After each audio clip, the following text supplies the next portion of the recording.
members, sitting is resumed. Please be seated.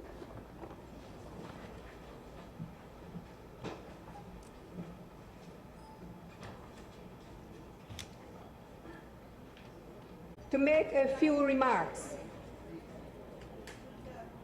I must say thanks to Almighty God for allowing me strength, courage to be here in this honorable house today. I also want to say thanks to the executive members of the People's Progressive Party and the more than 200,000 persons, voters, who voted for us at the May 11th election. We recognize their support, and it must be noted that 80% of the indigenous peoples or the Amerindians of this country give us that support. Truly, this is a historic day for me because it allows me to make my first ever presentation in this honorable house. I join my colleagues on this side of the house to fully represent the peoples of this country. And more particularly for me, the indigenous peoples. The first peoples of this country. It must be recorded, it is recorded in our history, in the history of this country, that we were the first peoples to arrive on these shores. Our footprints are etched on 83,000 square miles of this beautiful land. In this regard, I wish to say, Mr. Speaker, may the Great Spirit give us wisdom and guide us along this path, as the path is rough and treacherous. We need the guidance of the Great Spirit in this house. Mr. Speaker, May 11th, 2015 is a thing of the past. It is now time to move forward, for we have a nation to build. We have a country to develop. In this regard, I wish to turn my attention to the budget of 2014. Sorry, 2015. I'm thinking of what transpired in 2014. That's in my mind. Okay. Okay. Now the budget of 2015, under the caption of a fresh approach for a good life in a green economy. Mr. Speaker, I wish to say that it is not a fresh approach. No, it should be labeled as building on a strong foundation that we inherited. Because I have seen no fresh approach. No fresh approach. What happened? Why are we failing? Why do we do not want to accept that under the People's Progressive Party Civic, there has been tremendous development.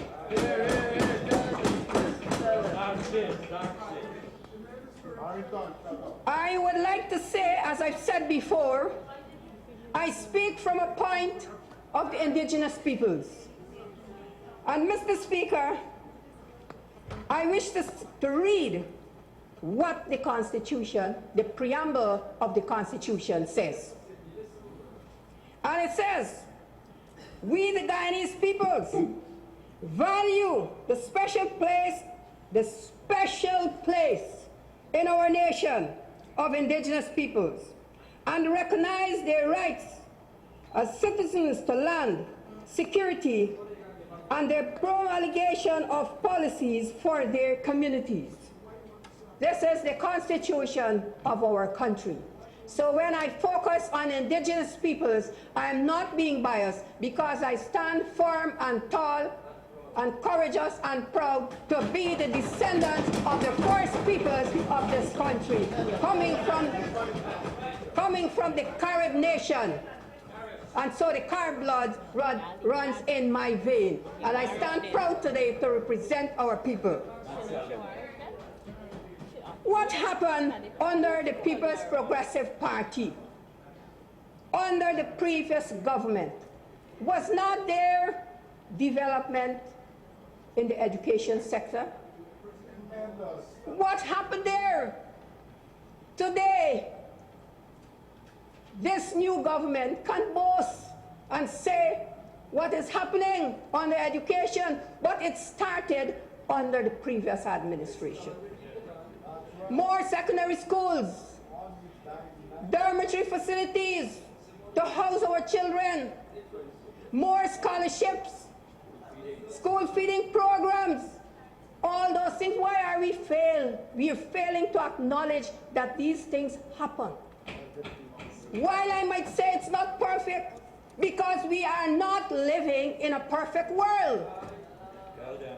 Mr. Speaker, but things did happen. Evidence are there. The proof is there.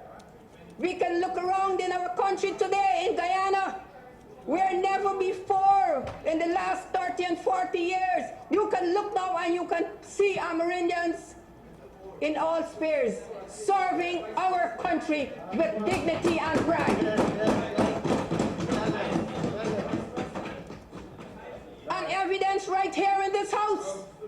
Evidence right here in this house, where we have doctors, where we have 2 ministers, where we have myself standing, even in the opposition bench. I am proud.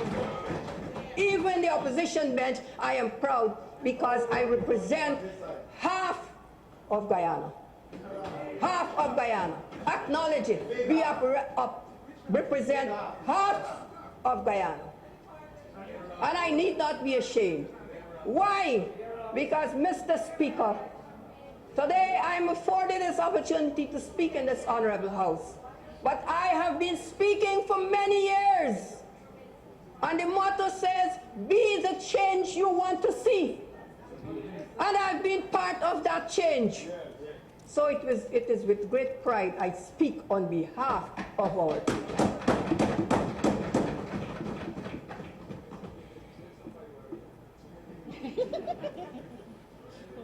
In the area of health, yes, we have doctors, we have nurses, we have qualified technicians, and we must be proud of that. We must not pretend that nothing happened within the past 23 years or so. No, we must build, so it is not a new approach. That's my point. It is not a new approach.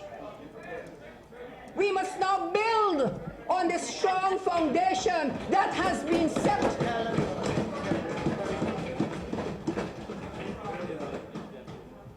Mr. Speaker, infrastructure. We can go region 1, 2, 3, 4. We can name it in the 10 regions of this country. We have had development in infrastructure in our villages and communities throughout the length and breadth of Guyana. Most of all, Mr. Speaker, when we talk about development, we also must talk about a good environment, a healthy environment, freedom of speech. And today I have freedom of speech. I can speak my mind without feeling intimidated. Yes, it was brought back. Democracy came to Guyana. Return to Guyana, 1992. Don't let us doubt. Don't let us doubt that. I am old enough to remember, and sometimes I do not like to remember because it is like a nightmare.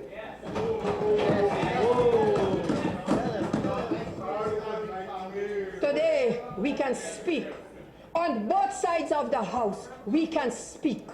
because we have freedom of speech in this democratic country. We have freedom of speech now. Freedom of speech, freedom of assembly, freedom to whatever. We have freedom in this country.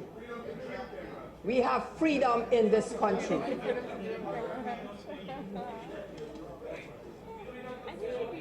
So that is why I can challenge and say it is not a new approach. It is building on the solid foundation that you inherited, set by the People's Progressive Party Civic. Mr. Speaker, while I would like to move on because I know my time is limited,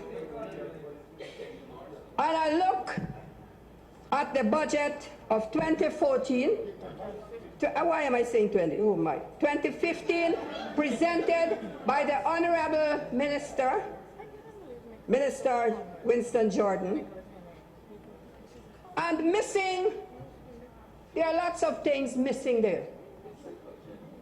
Now let me just say that while I notice the new program, 1 laptop per teacher, which is not bad. No, it's not bad. It's a good thing. But my question is, what happened to the 1 laptop per family? Because my other point is that there are 100 places, accommodation, hub we call them, that is already prepared to house laptops within Amerindian villages and communities. So what is happening there? What is happening there? Are we being left out? Are we being left out? And if we're being left out, why? Why? It's because we saw it fit to throw most of our support, 80% and over, behind the PPP civic.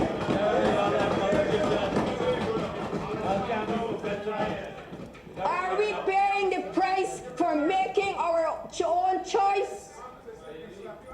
I wish to bring to this honorable house that during the campaign, during the time when everybody making promises, yes,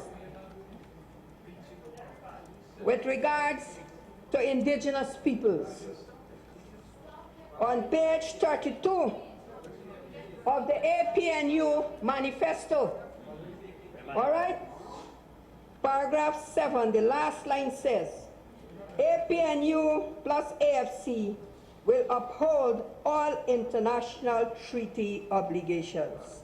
All right. Article 3 of the United Nations Declaration on the Rights of Indigenous Peoples, which is an international thing, clearly states all peoples have the right to self-determination. By virtue of this right, they freely determine their political status and freely pursue. Honourable Member, you have 7 minutes remaining. Okay, and freely pursue their social and economic development. Mr. Speaker, so why is it now we're being left out? Nothing is being said. I'm going to rush through. Nothing is being said about the hinterland electrification program, the solar panel, which started under the People's Progressive Party Civic. Nothing is being said about that. Nothing is being said about the presidential grant that villages receive on an annual basis to help in economic development, because we have a right to choose what we would like to do. Nothing is being said on that.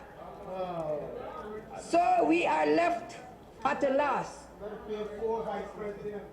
I would like to make a quick comment since my time is limited, Mr. Speaker. I would like to make a quick comment on the presentation that Mr. Alicock made this morning, Honorable Minister Alicock made this morning.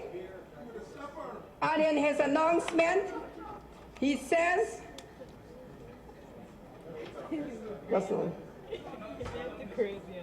I wouldn't, yes, just now. He said that just now. Permit me, Mr. Speaker, just I mark my own. Oh, yes. Okay, he said the CSO need to know that the PPP regime had made no provision to pay them stipend beyond April 2015. Now, Mr. Speaker, this discussion just took place yesterday. An announcement was made to reinstate the CSOs. But I would like to say it's damage control. Yes, again. Damage control. Why wasn't there all this discussed before sending home, firing 1,000 and how much CSOs? Our people, our young people, the APNU says they would provide jobs for young people. Maybe that is excluding indigenous young people. So I therefore say to Honorable Minister, I do appreciate that announcement, but make it a reality. Make it a reality so that our young people can earn, and it's very small. Honorable Minister, I would call upon you to ensure that you raise it. Everything raising. Raise it. Raise the amount of young people that we would employ now.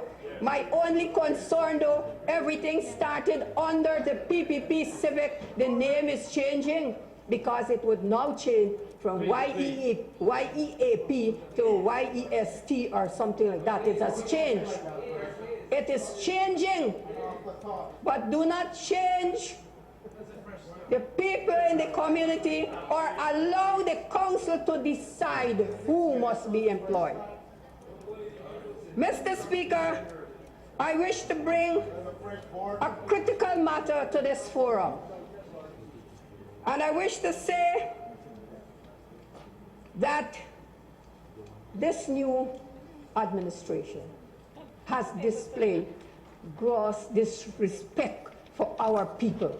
And I'm talking about the National Tushaus Council. And more so, I am referring to the recently concluded elections of Tushaus and councillors.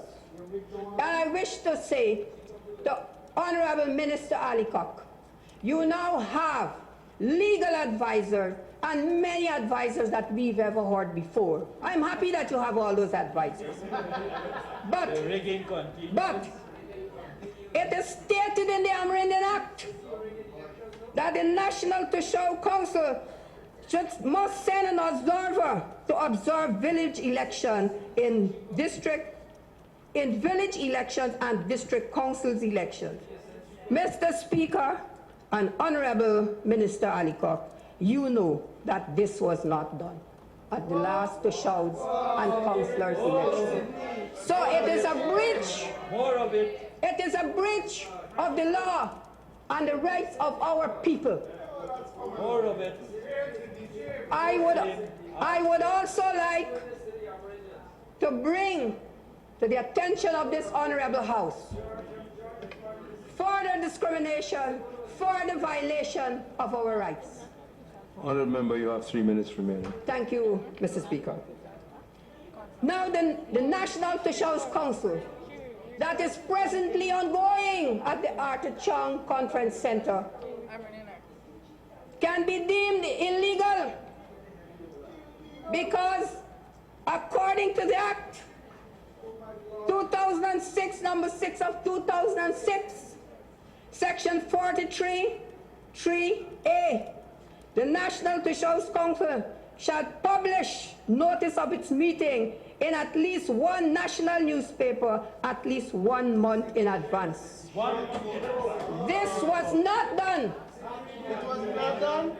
I wish to let this honorable house know that Tushaus were not included in the discussion, and this is an activity of the National Tush House Council. Too many cooks. A legally recognized body, recognized by the Constitution of this country, and has a law that gives guidance. Mr. Speaker, these are the changes, and these are the things that we are fearful of. If this happened within the first 100 days of the new administration, I am thinking now, what else? What next? Maybe this is the new approach. Maybe this is the new approach. And if this is the new approach, then it is unacceptable. It is unacceptable. Mr. Speaker, there's so many things that I would want to say in this honorable house, but as time would not permit it, and I don't want to go over my time, I do hope that I'll have more time to express myself on behalf of the indigenous peoples of this country. But I wish to say in all my writings, and my poem many years ago, I said, this is not a fight with arrow and bow. That was a thing for long ago. Time has changed, and we must know that the place to fight is in Parliament. And I'm here today. The journey has started many years ago. I have arrived in Parliament. I want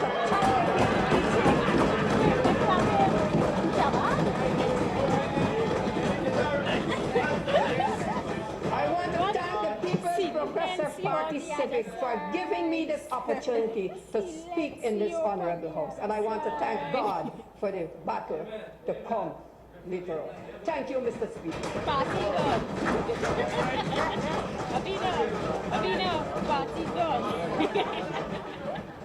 I thank the honourable member for her statement.